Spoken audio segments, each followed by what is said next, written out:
What is good, beautiful people? Yeah, welcome back to another episode of the FTLG podcast. It's been another eventful week of football, and this week we have the Champions League semi-finals today, or basically tomorrow, whenever you're listening to this, or even if you have watched this. It's going to be an eventful week of football. I'm still your guy, Dio. And as always, I have my co-host alongside with me, Mr. Dami. How are you doing today, man? Doing good, doing great as always. Thank God. We keep on pushing, and yeah, let's get into it. Yes, sir. Yes, sir. Today is gonna be kind of a light episode. Just cause there was nothing that crazy happening in Premier League. There was nothing that happened in the Spanish La Liga aside Real Madrid dropping points. Actually, I think right now Barcelona is going to run away with the league. It's done and dusted. The ego, like Dami mentioned, I don't know if you guys have listened to our episodes or watched our clips a couple months ago. Dami mentioned that ego is something that really affects Madrid. So I think Dami has been right. Having Mbappe, Vinicius, Bellingham, Fede Valverde, Chouameni, all those type of guys is too much star players in one team, and sometimes it's not about how they play, it's whose ego is inflated. But we're not going to talk about Spanish La Liga. We are, Wait, yeah. before we progress, I just saw news like a couple minutes ago from Fabrizio that Mourinho is thinking about going back, and that's exactly the kind of coach they would need at Madrid right now. Yeah. Like Mourinho is the type of guy that would be able to manage those type of egos, those type of players. We know his resume. He wanted to just keep himself relevant, going to all this Fenerbahce. The streets will never forget. It's Jose Mourinho, but we know the type of coaches. He's one of the genuinely he's like top three, top four coaches ever in world football, and should not be coaching the likes of Fenerbahce, Benfica. So Madrid suits him, and he should be able to manage that if Madrid decides to go out, along. Along with him or ahead. I'm not even trying to. I'm not sure what English I'm trying to put there, but you get what I'm saying. But we have the Champions League semi-finals. We have Bayern Munich versus PSG. I don't know who is home or who is away. And then we have Arsenal versus Atletico Madrid on Wednesday. It's going to be an eventful set of matches. It's going to be a blockbuster. It's going to be interesting. It's going to be intriguing, depending on how these coaches decide to set up. And we're not going to just what's the word? Just give a vague prediction of how we think the match is going to go. We are going to tell you detailed explanations of, how we feel like this should be going along across both teams, across both legs. Bayern Munich versus PSG, Dami, what are you thinking? What are your thoughts about that game? Okay, so if you've been listening to our previous episodes, me and Dio are now Bayern fans. We Hey. this club on my chest. We're dropping it for the rest of this season, and we're now Bayern fans. So I Yeah, definitely want to see Bayern progress. Obviously, they've won their league. I don't know if they won any other cup, but I want to see them progress in the Champions League. But also obviously PSG are a great side. yeah, Um, obviously the current Champions League holders. yeah, So it's going to be a tough match. It's going to be a very tough match. Tactically, I think we're not going to be seeing anything different from what we've seen from these teams. They're going to set up to hurt each other. They're going to set up to counter each other. We are yeah, looking at some of the best players in the world right now on both teams. yeah. Esquela on PSG, Dembele, Bakola on a good day. We're looking at some of the best players. Pacho is a really great player for PSG. Pacho and Marquinhos, that defensive partnership. And then let's not even talk about Yao Neves and Vitinha and all their other mid. Vitinha is a blow though. He's actually out injured. He's not going to be available for this game. But yeah, definitely. Partnership of Neves, Vitinha, immense and has been immense throughout this competition. But Vitinha is a big blow. However, I don't know if you saw Luis Enrique. I can't remember the name of the guy. I think it's Barrelda. I don't know his name per se, but where it was like he's a centre back, but he has the instincts of a DM, and they've been able to utilize the guy over a couple of matches, and I believe he's going to be starting against Bayern Munich in the first leg of Champions of the semi-finals.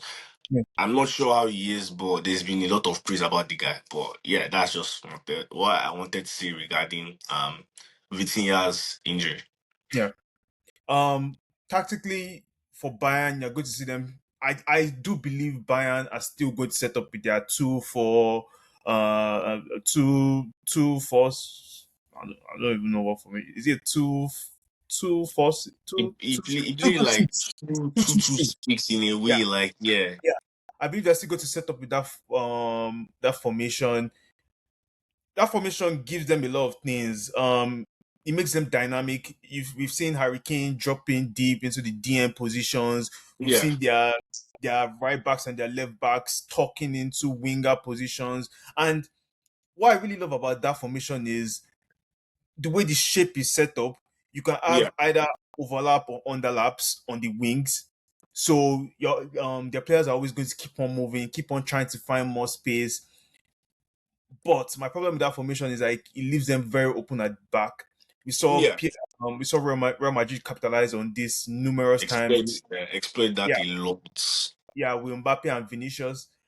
Mbappe and Vinicius could have done more with their passing and with their obviously with what passing, trying to get more goals, communication between each other. But we're talking about a PSG side that obviously they have good chemistry. So it's really going to be a very tough match for me.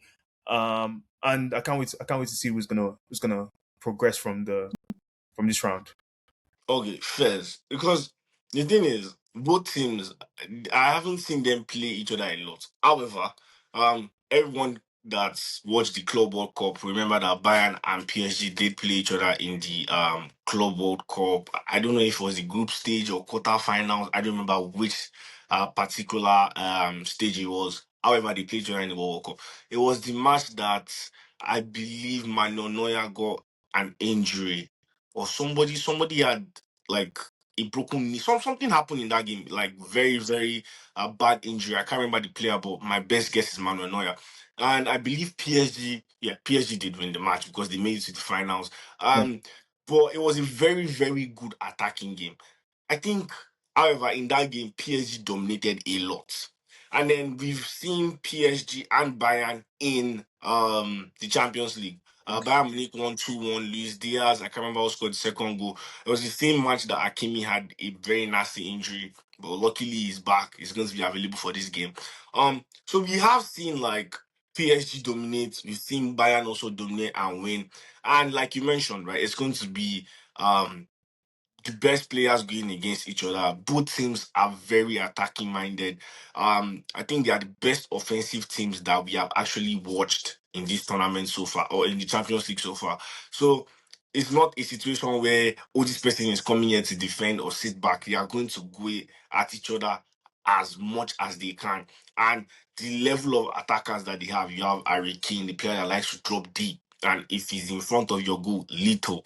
There's Luis Diaz, there's Olise, and then PSG with Desiree Doué, Kvaratskhelia, Dembele. It's a lot of attacking options there, and it's going to be an interesting game. That, like you said, now in terms of score predictions, both teams are also very open. Like in as much as we can sit down here and talk about how great of an attack these teams are. They are quite open. They are quite open. Chelsea had a lot of chances. Real Madrid had a lot of chances against Bayern. Chelsea had against PSG. Liverpool in the second leg they had chances. Liverpool were not clicking enough, and to be honest, they already lost the tie, so it was very difficult to come back. However, now it's a fresh start. It's Bayern, it's PSG, it's open, so we expect goals, and that is something that both teams have to figure out for them to, go to the finals, for them to get through. Because if you don't sort out that defense and you keep drinking goals, you remember what you said. Remember when Chelsea PSG that you're like, you scored one, I scored back. You scored second one, I scored back. yeah, Once I scored the third one, there's no like somebody had to lock up in yeah, defense, and PSG did that. So Bayern, well, however it's going to be, I feel like if we've seen them play the attacking football that we've been seeing them play throughout, and they are going at each other, it's going to be a lot of goals involved in the game, and then somebody has to find a way to lock it off. Like, and I don't know which. I genuinely don't know whose defense is better. Like in that sense. When you look at Bayern's two centre backs, Upamecano and Jonathan Tah, Yeah, I'm not even gonna lie, those guys were exceptional against Real Madrid. Upamecano yeah. in particular, we always slander. I feel like Upamecano is a player we always slander because he has made a He couple has mistakes. good genes. Yeah, he Yeah, has good genes, but against Vinicius, he locked him down, and he locked him down with his athleticism. You don't see a lot of players that can match up to Vinicius and Mbappe level athleticism. So yeah. obviously they have that. On the other side, PSG have Marquinhos and Pacho. Those are two really good defenders too. I don't Marquinhos. rate Marquinhos. Though. Don't rate Marquinhos. I can't lie. Oh no! Marquinhos is experience. Is a leader. His experience is a leader. He he's sometimes he's average. Sometimes he's average, but Mm. on a good day, he's above average. Just good, right above average. Pacho on the other, Pacho is world class. In any team you want, Pacho is world class. He can defend in the channels. He can defend as a center back. His anticipation is actually diabolical. It's crazy. Like I watched the match against Liverpool. His anticipation when he was fighting Ekitike, he was fighting Gakpo. Amazing, amazing. So I mean, it's going to be really tough. It's going to be a really tough match. I can't even predict who's going to progress. But What are your like I score said, predictions for today? That's the uh main score predictions for today. Like, yeah, we can't predict who's going to get through to the finals, but right now, this very match we have in Champions League, first yeah. leg, semi-finals, what are your score predictions for Bayern and PSG? I Um also cannot predict. yeah, so they haven't even dropped match info, they haven't dropped lineups, nothing. I'm looking at it right now. But uh just based on like coach experience, players, been in this situation before for this first match. I think they're playing in Paris right now. I'll say Luis Enrique is going to PSG are going to win this match. Score predictions. Um 3-2, 3-1 PSG. Mm. I was leaning 2-1 Bayern. My score predictions for this game, Bayern Munich 2-1. That's my score prediction for Yeah. this game. I do expect Bayern to progress in this tie, but I don't think they're going to win this match. Especially because like against the in the previous match against Real Madrid, second leg, obviously first leg Bayern won that. They kind of won that comfortably. They won the Yeah, first leg, yeah, yeah. Yeah, I can but see the that. second leg, Real Madrid actually surprised Bayern those first couple of minutes. So I do believe like it's possible to surprise Bayern. Like um obviously with their setup, they're going to go high press. I don't know if they're going to change that against PSG. They probably should change that against PSG, but typical Bayern that we've seen, they're going to go high press, they're going to try to get you to go long so that their centre backs Upamecano and Jonathan Tah, tall characters, can win the ball back. Kimmich is obviously there.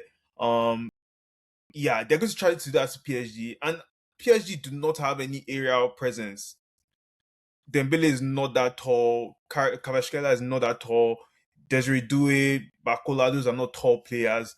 So Yeah, PSG are going to try to beat the press. They're always going to try to beat the press.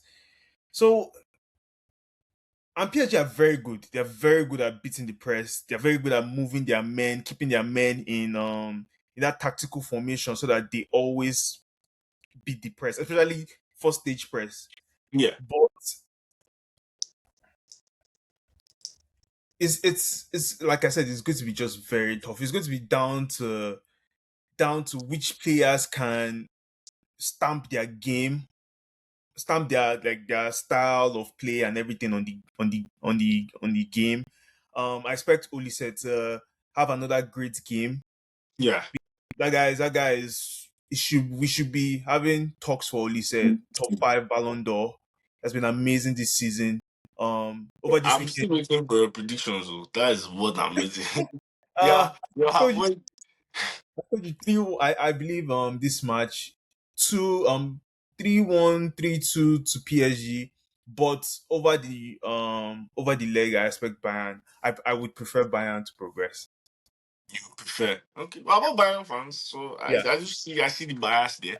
But yeah, I think definitely the way this one would go would determine how the second leg would look like, and depending on who is, you know, losing on the back foot, they would definitely want to be on the front foot in the second leg. So let's see how today goes. But yeah, PSG, you said 3-2, 3-1 to PSG. I said 2-1 to Bayern Munich. Definitely is going to be a very, very interesting match. I think there should be more goals, but we're just being very conservative because it's a semi-final, so I feel you. But yeah, let's see how that goes. And then the second one, the boys, the one that you hate the most, Arsenal Football Club versus Atletico Madrid. I think this is our back-to-back semis for Arsenal in the Champions League. They did come short last year against PSG, the current champions. PSG totally dominated the second leg of that Champions League semi-finals. And we are going to be having Arsenal again in the semi-finals against Atletico Madrid, and it's going to be a very interesting one because I think everyone would normally say, "Oh, both coaches are demonic. They will play the worst haram football. Yeah. They would definitely try to frustrate you. They have solid defensive tactics, which is true. You cannot deny Diego Simeone's style of football. You cannot deny how defensively he sets his team up. And also you've seen Ateta having one of the best defense in the league in the world. I think he's the only manager not to have lost a match in the Champions League currently. So we do know that both guys know how to defend. And one thing I will say that is I don't expect that in this particular game. Just because I think because they have this reputation of being very defensive, very no attacking minded football, very laid back. I think there's going to be a surprise, an element of surprise from both sides. Because in second leg, quarterfinal, Atletico Madrid versus Barcelona, you could see that no one even predicted that Atletico Madrid was going to come out to attack. Like, I thought maybe because he had won the first leg, he's coming to play that second leg with 9 men, one player in front. I said it But that like they're going to have to attack because if Barca score a goal, then like you're still going to have to attack in that yeah, match. yeah, yeah. And it caught everyone by surprise. Like, oh, Atletico is actually attacking. Everybody, including myself, I'm like, bro, everyone knows standard Atletico. You are leading. They are leading you. They are not here to score. They are here to frustrate you, keep the ball, and then go with their win. But again, I'm expecting an element of surprise again today. I expect Atletico to come out to attack. They have good attacking players. They have Julian Alvarez, they have Ademola Lookman, they've added him now. He wasn't there in the like when Arsenal and Atletico Madrid also played in the earlier stages of the Champions League because they have played. I think Arsenal won 1-0. They've added Lookman, they have Griezmann, they are firing. And I expect it to be a good game. What are your thoughts on the game? Yeah, so it's just like you said. Everyone has said this is going to be a Ball Pro Max, and it's that's what you would expect. But Yeah, I've been a big fan of Atletico Madrid this season. I've watched a lot of their Champions League matches. yeah, Atletico Madrid has a lot of surprises up their sleeve. Do not put them out. Do not think Arsenal is going to have a easy ride in playing them. It's not going to be like that. yeah, Simeone has perfected this 5-1-4-1 press formation that he used against Barca, and actually was beautiful. Actually was beautiful. It was able to. What they want to do is that they want to take you to their wide zone. When they yeah, take a wide zone, that's when they press you to collect the ball. Once they collect the ball, they have options up front. Alvarez, Ademola Lookman, people that can start counter attacks and get you on counter attacks. I think I love about Atletico Madrid is that they are so fluid with their passing. Like sometimes they are meant to when you're trying to counter attack, you would think it would be smarter to just kick the ball up as fast as possible. But these guys actually take their time. I can't remember what Diego Simeone's son. I can't remember what his name is, but Simeone's son is very good on that right hand side. We do that. He will make those combination of passes, take the Yeah. ball up, and sometimes their end result is faulty. Sometimes, but a lot of times they get it right. Griezmann has been on my frauds list, but sometimes it turns up, sometimes it doesn't. So I mean, Mm. just have to see if this is one of the matches it turns up in. Do not expect this to be a walkthrough for Arsenal to just walk through and win. It's going to be very tough for them to like actually win the tie. And I would prefer if Atletico do win the tie, to be honest. No, definitely, you would. Like everybody else would prefer Atletico Madrid to win the time. But sorry, before I continue, Griezmann is on your forward list. Is this like his entire career, or is it more so this season? Like, because I respect Griezmann. I think he's one of France's best players ever. I think Yeah. he's one of the legends of Spanish La Liga. So, is it currently or is it overall? It's just the matches I've watched, the Champions League matches, and no, not just Champions League matches, the Champions League and league matches of Atletico that I've watched this season. Like, Okay, okay, I feel like sometimes he he just doesn't do enough to the team. Like, if they could get somebody else, maybe like a um I mean, I understand the signing of Ademola Lookman, and obviously we've seen what he has brought to the squad in terms of yeah, goals and assists and all that. yeah, But sometimes I just feel like Griezmann doesn't do enough. Sometimes his shots don't come off right. Sometimes if Alvarez has been in some situations where Griezmann has been, he would have scored way more goals, especially in the Champions League. yeah. So sometimes I just like I especially our previous match against Barca, I was just watching Griezmann like, what are you doing, man? Give somebody else this opportunity. And if Simeone does decide to not even use Griezmann, somebody I Yeah, really like on Atletico's bench is Solot. He's like a 6'4", 6'5", tall striker.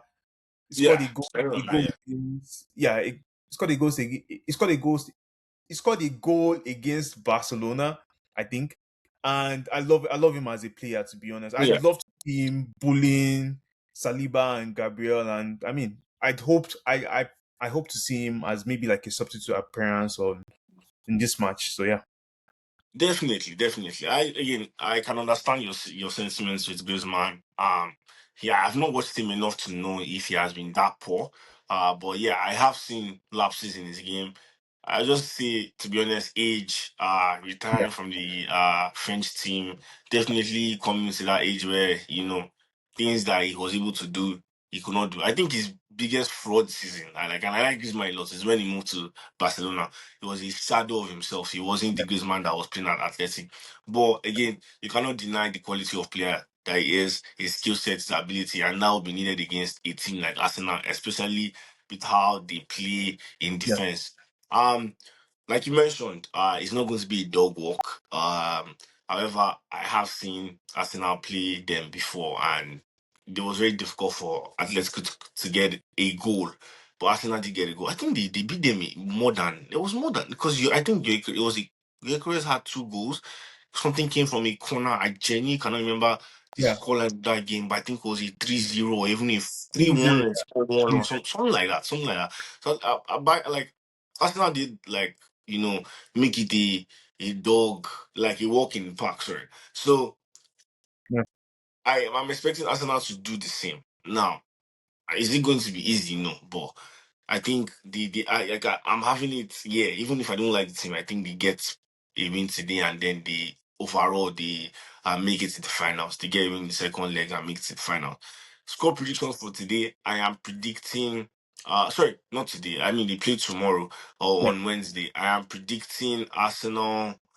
Uh 2-1 win, 2-1 win, 2-0 win to Arsenal against Athletic. So What are your thoughts? they're playing the Atletico's home. Yeah, Um I'm looking at their out right now. Arsenal have just Timber and Mourinho out. Atletico have a lot more. Um, I want Atletico to get through, but I think Arsenal actually edges it and makes it to the final. if Genuinely, like I don't see a situation where they beat Arsenal. Yeah. No, if Atletico gets through, they have to get through in their stadium because going to the Emirates Stadium is really tough for teams, to be honest, Yeah. to get a result out of the Emirates Stadium. Um I see Atletico maybe scoring one goal. It is for me it's going to be how Atletico can attack Arsenal to score goals. Can they be clinical in scoring their goals? Um I'll say it's going to be very close, maybe a draw, 1-1, 2-1, 2-2 draw Mm, this first leg. Uh, mm, and then based on the result of what we see this first leg, I'll leave the prediction for the second leg for, for our next episode. mm. No, first. So you are saying the 1-1 or 2-2. You see 1-1 or 2-2, you said?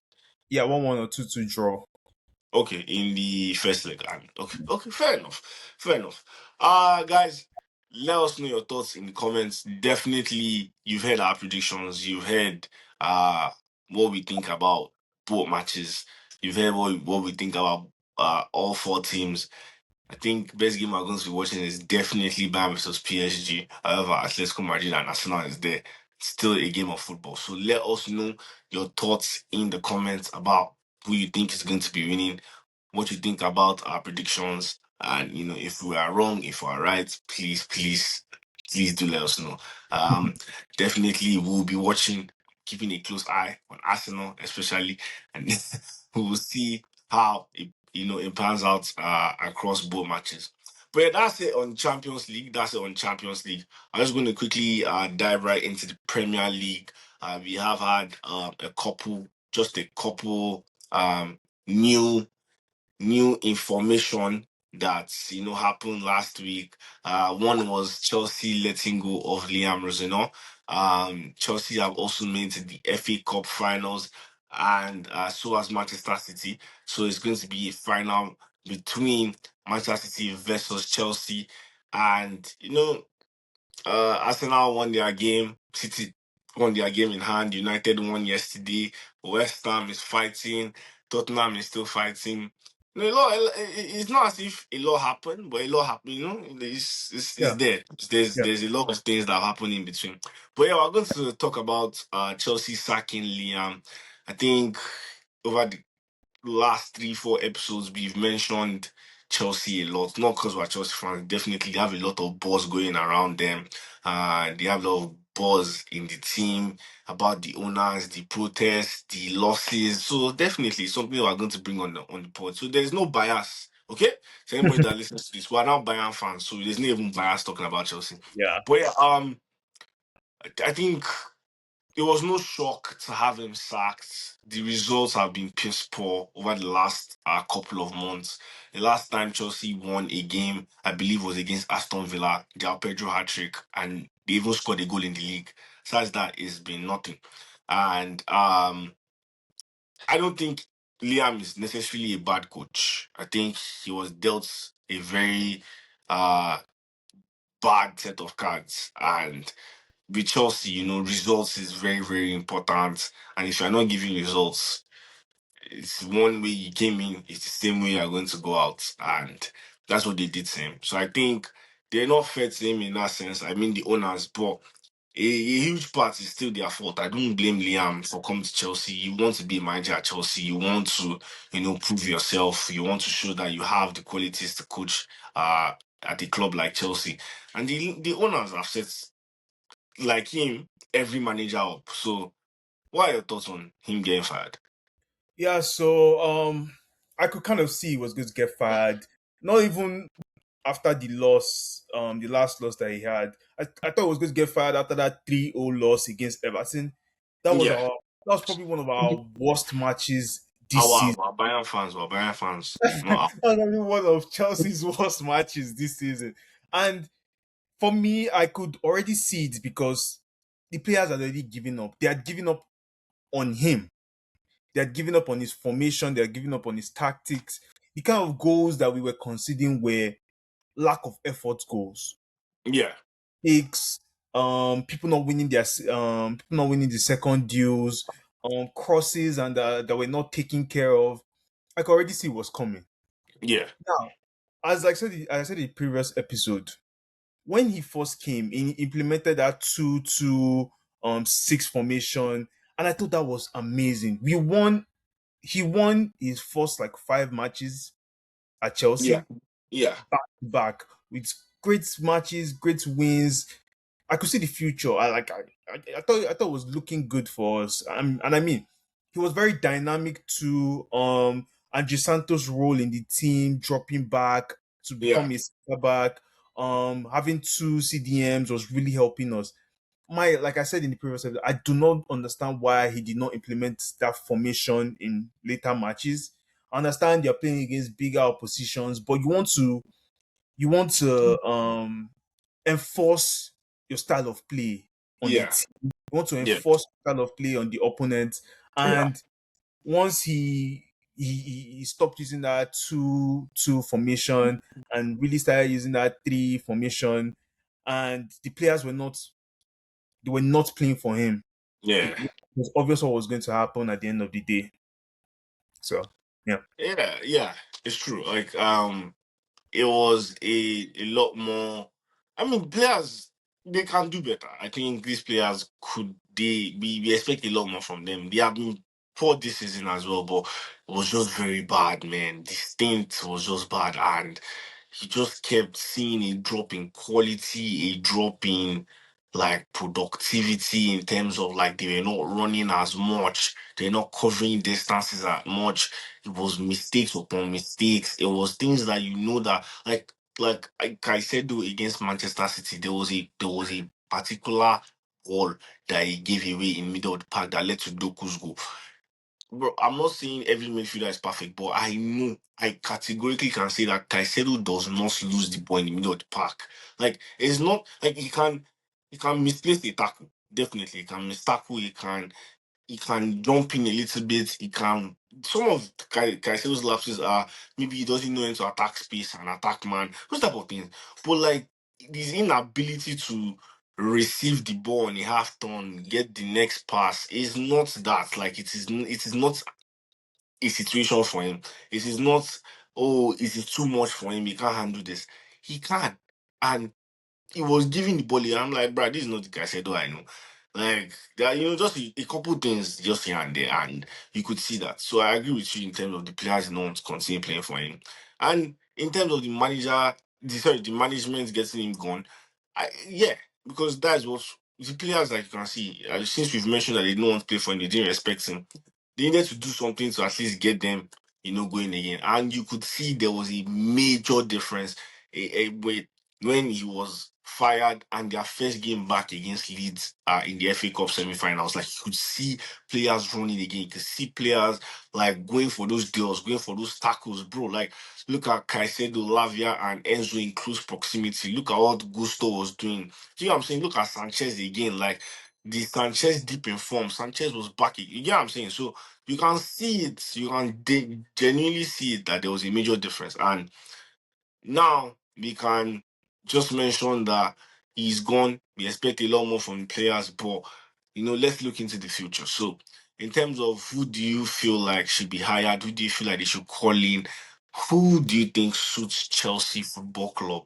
Because Mikel Obi has been mentioning, I don't need a yes man. No yes man. No body that like they need a manager, not just a coach, not somebody that they tell do this and that's the only thing he's going to do. So who do you who do you think should be coming to Chelsea? Yeah, so I've heard names like Ivariola, I've heard names like Marco Silva. You guys be fucking serious, bro. Please be serious. We are Chelsea Football Club, bro. We need to move away from hiring managers with uh Potential. potential. Yeah, we can do that with kids, and that's fine. There are some clubs that do succeed with. I mean, Monaco that season when they had Mbappe, I mean, and it was a couple of old heads too. But you can succeed with kids, that's fine.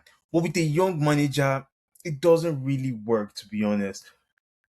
I love Lampard's first stint at Chelsea, where he brought in those young players and everything. He Yeah, played. yeah, yeah, He achieved great. I did not love his second stint, but that's fine. You want a coach, a manager with experience, like, and for Chelsea are in a very peculiar situation right now. They're in this next transfer window. We're going to need to rebuild. When I say rebuild, I mean we need one, like, it's just like Enzo Maresca said, we need one center back. I don't know how the Delap's future is looking at Chelsea. He might stay, he might go. Jackson might come, Jackson might go. I don't even know what's gonna happen. We already have a yeah, new striker called Emega from Strasbourg. So I don't know how our striker situation is going to go, but yeah. it's looking like we need a new striker. Hmm. If Emega comes and he starts firing, that's great. If not, we're still going to have to come back to that striker position. We need a new winger or midfielder. Why? Left and right wingers, by the way. Yes, yes. Pedro Neto, I do not see him as somebody that is going to stay in Chelsea for long term. Can He, keep him. Just manage him for now. But Garnacho, please, God. yeah, and obviously it goes back to our previous episodes where we've talked about Chelsea and we've said, why was Garnacho bought? What were they looking at? What was the data telling them? What were the things that, that made them buy Garnacho? Like, I still do not understand that decision till today. I was watching Yeah. his performance against Leeds. If Garnacho does not cut in, he cannot do anything. He What cannot do anything, period. He just make cannot do him anything, period. a winger that if he doesn't cut in, he cannot do anything. He cannot take his man on the outside. He cannot cross. He's just fast and he needs to cut in. Like, it's very limiting to Chelsea as a team. We need somebody that can either go outside and dribble or cut in and create something. Like, you need to be able to do both to be a world class player in a top six team. Look at Doku. If Doku grabs you one on one, you don't know where he's going to go. You don't know if he's going to cut you in or if he's going to go out wide and try to dribble you again. Like, you don't know. That unpredictability as a winger is so important. It's very important. And Ganacho does not have that. So I love to see what they're going to do with him this summer. For managerial options, we don't need a Iraola. We don't need a Marco Silva. Even Fabregas right now, and Fabregas has come out and said he's not planning on leaving. Even Frank Lampard has come out right now and said he's not planning on leaving. We need somebody with experience. I wouldn't mind a third stint of Mourinho. I wouldn't mind breaking the bank for Simeone. I wouldn't mind trying to poach Nagelsmann from the German national team or trying to poach. I mean, Enrique is not going to come. He has already said he's not coming to Chelsea, but we need a top manager. I think Especially, Xabi Alonso. I like Xabi Alonso as well. yeah, I mean, Xabi Alonso. I think Xabi Alonso is already the next manager of Liverpool. I think Arne Slot is going to be fired by the end of the season, and Xabi Alonso is going to be brought in. But we need a top manager right now, especially because of another thing too. We are in a time where it's seeming like Pep is going to leave the league. Arteta Ateta is the like next best coach after Pep in the league, but we Yeah, know his record. I mean, they're looking like they're going to be second position for the fourth time in a row. We need somebody that can challenge for that first, second, third position. yeah, Because if Pep does leave the league by the end of this season, then the league is up for grabs next season. And this is going to be one of the first times in like 7 years that the league has been up for grabs for anybody to take. So yeah, I believe we need a very strong coach, like somebody that knows, that has that experience, that has his coaching principles set. I don't think Deserbi is for us. I don't think any of those mid-table coaches is for us. I need yeah. a big coach, a good coach. I hear it. I hear it. And definitely, we've given a list of great names. It's just more so what does the management think? Because yeah, these potential coaches, Raula and what's his name, Marco Silva. I don't get why they are even looking into it. I don't understand why they are having a list and those two are coming up. Like Yeah, we know the state of the club, we know what the club needs, you know what the club should be, getting. And you are talking about Iraola and Marco Silva, but I'm yeah, not Begdad Bali, I'm not Todd Bowley, I'm not Wayne Stanley, I'm not Stuart.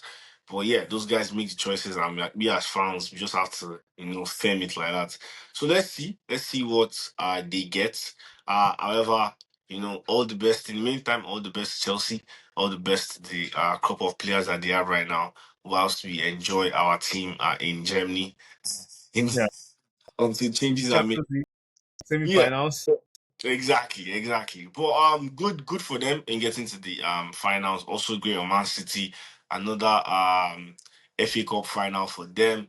It's been one win in four finals, and they've made it to another one again. Hopefully they also make it another one win in five. I'm rooting for Chelsea, even if I don't like them. I want them to win. But yeah, that's about it on that end. Again, the rest was just Premier League results. Arsenal got the win against Newcastle. Another goal from a corner. However, this one was more structured. Um, yeah. Who played again? I think we had a great game between West Ham and Everton. West Ham was I think they were leading. He got 1-1, and Jared Bowen, what a run he's been on in Premier League this season, and definitely he pulled West Ham through again. They got the win against Everton. De Zerbi got his first win against Wolves in the league.